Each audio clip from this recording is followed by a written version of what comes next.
Olá, pessoal, sejam bem-vindos à nossa aula de hoje aqui no canal EduQuer.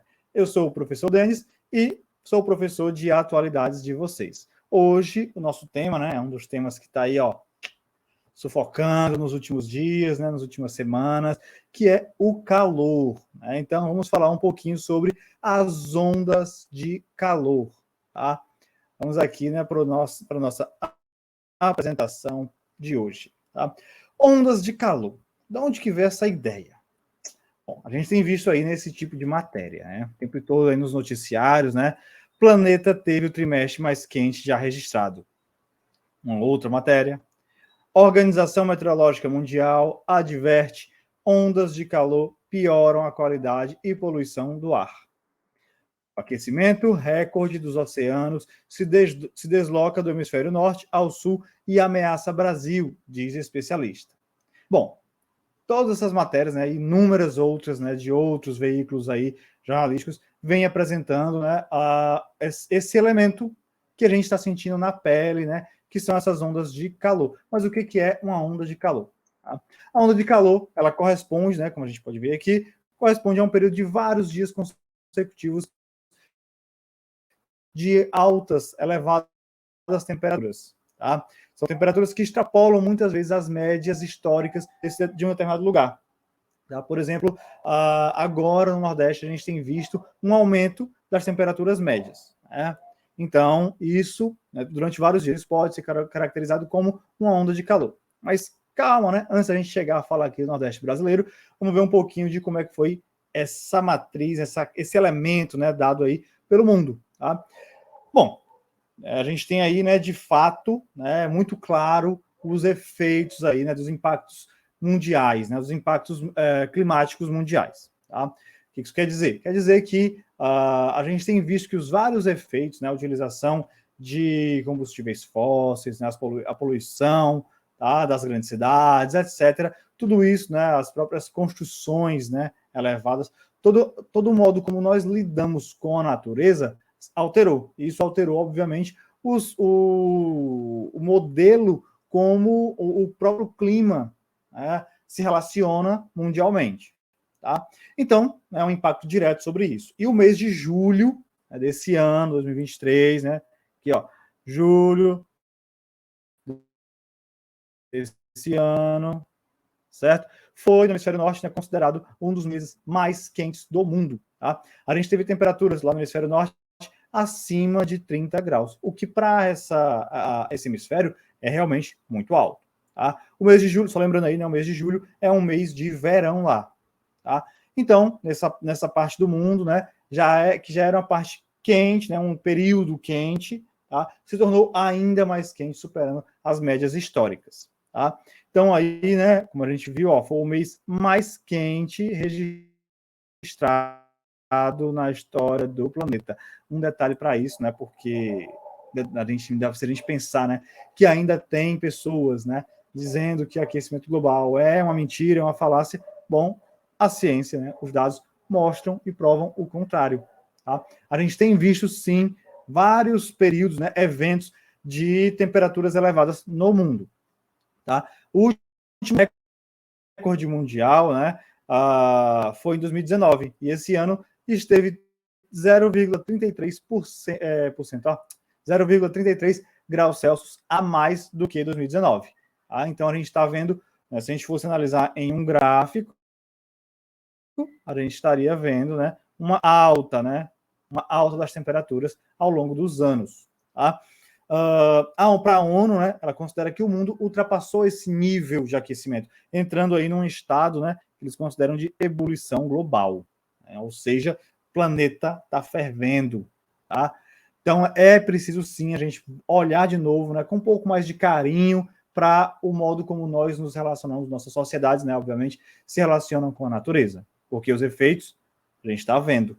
Cada vez mais o calor, e não só isso, atrelado a isso, o derretimento das calotas polares, que faz com que aumentem também o nível dos mares, dos oceanos. A gente tem outros efeitos que são decorrentes desse processo, como, por exemplo, a extinção de algumas espécies devido a esse calor, tá? Que muitas vezes pode acabar com uma vegetação, porque gerou queimadas, como a gente vai já ver, né, que foi um dos efeitos. Isso aí, obviamente, afetando áreas, né, florestadas, isso também afeta o nível de alimentos de algumas espécies. Tá? Isso afeta toda a dinâmica de vida, né, biológica do planeta. Então, sim, precisa a gente ter atenção sobre isso. Tá? O aumento desses eventos climáticos extremos, né, ele já foi comprovado, como eu falei, né, ele tem acontecido em um intervalo de tempo cada vez menor. Tá? E impactam também na qualidade de ar e na poluição, certo? Do ar.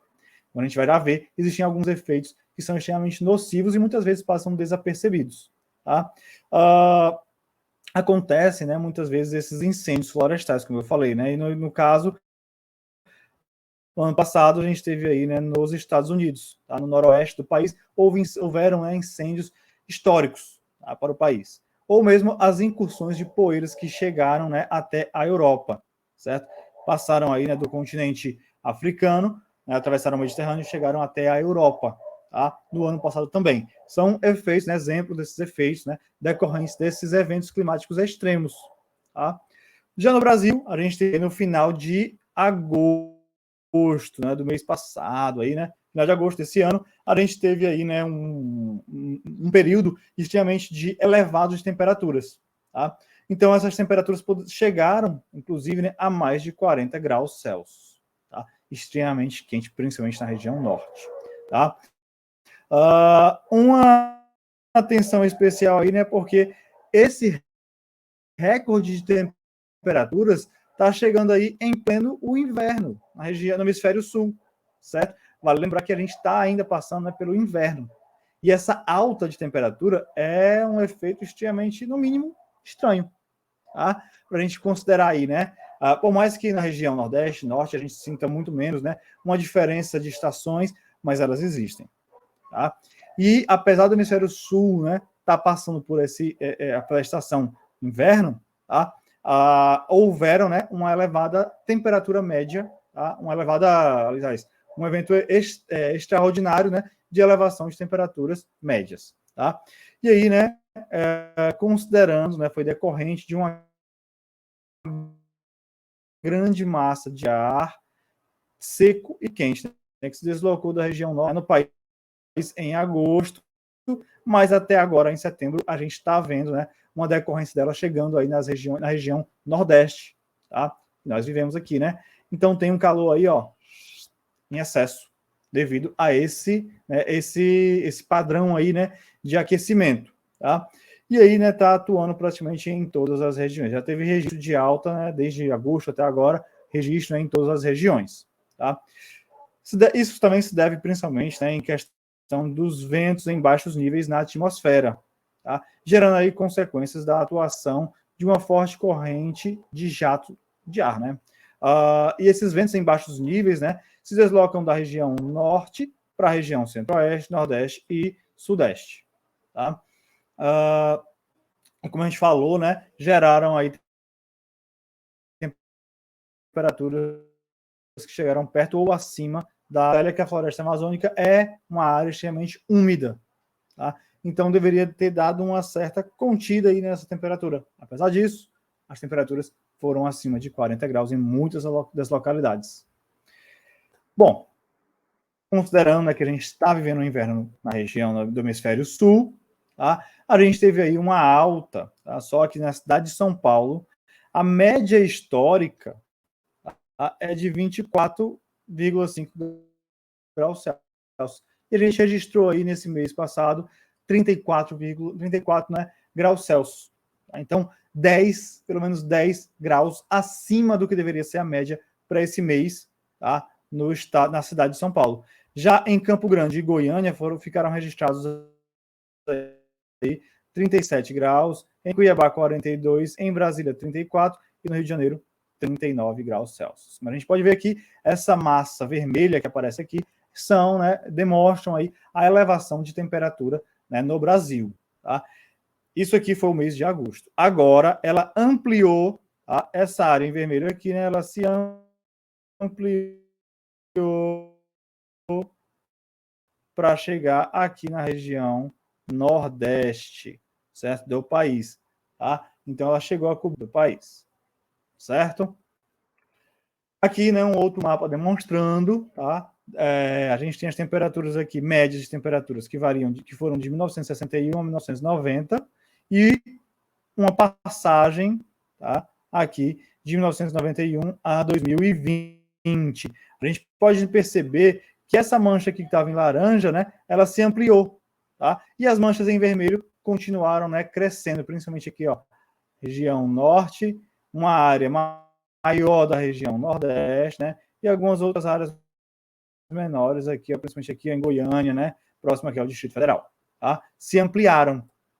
Então, alguns especialistas passaram também a caracterizar, né, dar um novo nome, né, a um conceito, né, chamado de injustiça climática. O que isso quer dizer? A gente vai ver aqui um pouquinho, mas em resumo, né, é que esses elementos, esses efeitos climáticos não se expressam de maneira igual em todos os lugares. Então, as populações com menos condições sociais sofrem muito mais, tá? Então, esse conceito, né, coloca aí que esses impactos atuam de forma desigual na saúde e vivência das sociedades, tá? As populações mais pobres e periféricas estão muito mais vulneráveis a essas mudanças climáticas, tá? Cada país, região ou lugar, né, tem a sua zona de conforto. Isso quer dizer que tem uma temperatura que é média, né, do qual está acostumado. E que quando esses limites, né, essas médias são extrapoladas, isso gera uma série de problemas, tá? São adoecimentos, tá? Principalmente aí respiratórios, tá? E esses efeitos muitas vezes são passados, né, desapercebidos, né, são considerados invisíveis, né, ou atrelados a outros elementos, né, que não necessariamente o clima, tá? E aí, né, as populações mais vulneráveis são os idosos, as crianças e as mulheres grávidas, tá? Pessoas de menor renda são muito mais afetadas, como a gente viu, tá? A questão social está diretamente ligada a esses efeitos, né, nocivos, né, desses eventos climáticos, tá? Nessa semana passada, a gente teve aí, né, outro efeito climático, né, decorrente dessa variação, né, do clima, que foram, né, os ciclones aí na região sul, que afetaram principalmente, né, o Rio Grande do Sul, com inundações, destruições em escalas assim, né, gigantescas em várias localidades, né, do estado, tá? É realmente preocupante. Isso é decorrente também das questões climáticas, tá?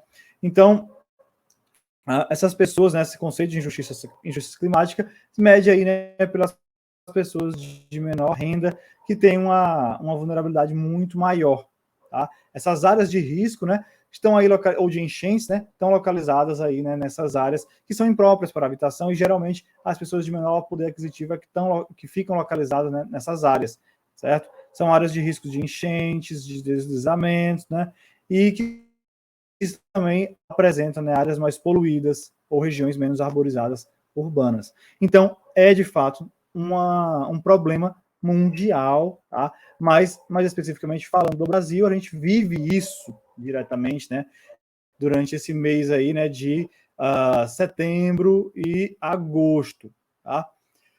Bom, pessoal, por hoje a nossa aula se encerra, tá? Eu espero que tenha sido produtivo para vocês e que a gente fique ligado nesse tema, porque ele é também, né, a gente tem visto aí como tem aparecido recorrentemente, né, vários dos elementos climáticos têm aparecido aí nos noticiários, então é preciso a gente ficar em alerta, tá, porque pode estar caindo nas questões. Tá bom? Um abraço e até a nossa próxima aula e rumo à nossa aprovação. Tchau, tchau, pessoal.